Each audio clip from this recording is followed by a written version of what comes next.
ikibazo rero ntacyo muri uwo shit is not easy.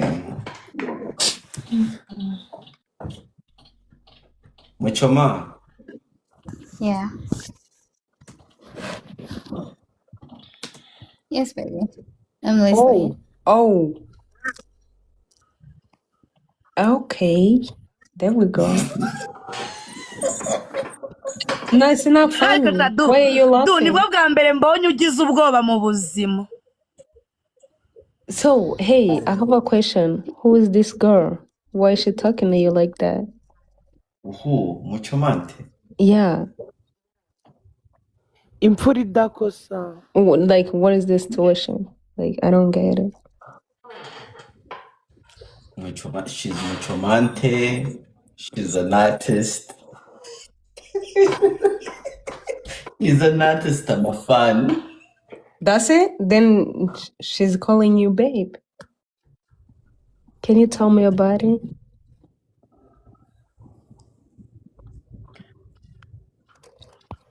Subiza wizamura intugu.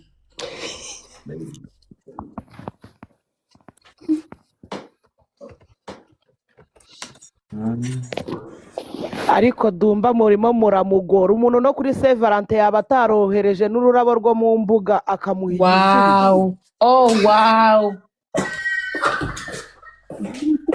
Bongo kwa guys. Listen, guys. Tureke ibyo byabe muzafa. None se nani nabyo mwabonye? Badi we gituro kirahombye What the fuck? Dungu inumbwira ukuntu mpombeye mbabaruze hano. Ako dubiranze biragucanze pe ariko mama. No, what the fucking way, man? Yo. Oh my God. You know what, Eva? Ariko Eva, kutishima ko twabaye abana beza tugiye tuzi kuganira. Igosha, njyewe ko man ndabakunda byadanjwe mwaganira koze. Rahira, niyo twavuga ngo what the hell? What the fuck?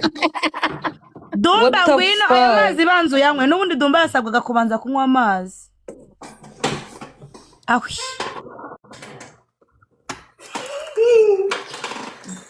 Divine weso menye guteko kuri mwe muretse nsabirize imfura idakosa nimero yanjye ni 0794 94 nanone 3 nitwa Muhoza Divine urakoze kandi kura inama yongera hukuye Yakuye.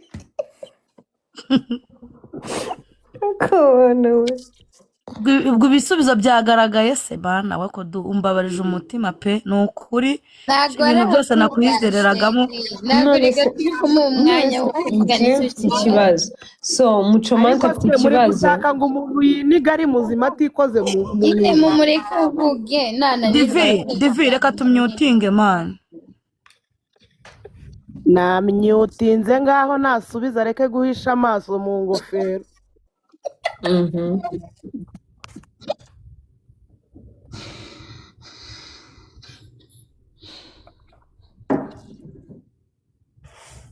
ntabwo Aline nagweruka kukuvugisha nibwo kuri. That's the truth. What does that mean? Does it It mean that we're done? means it's me. It means like it's been actually. Last time I talked to you, you were fucking saved. I told you Zagwa. No, but the thing is, that's not what we're talking about. That's not what we're talking about right now. How would you date me? How would you date me if you were saved? We are talking about. When exactly? How would you date me? Listen to me. Listen, okay? Mhm. We are talking about. Who were you talking to, Betty? Even divorce. It was me. Yari. Before you were talking to Eva, it was me. When? The first fucking time we were talking. Today? No, no, don't do that. Don't do that. Don't do that. Don't you do that. No. You Nyina, remember okay. when we used to talk Okay, I remember that, and we yes. never fell off. We never. We did after you got saved. Okay. And then what happened? Umva. On top of that, okay, ndabivuga. Last time I talked to you, wari ukiri mu rugo rw'umugabo.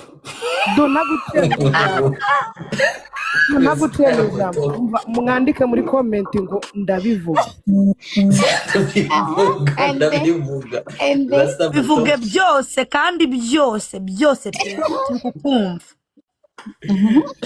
and then Last time I talked to you, wari ukiri mu rugo rw'umugabo. That was last time I talked to you.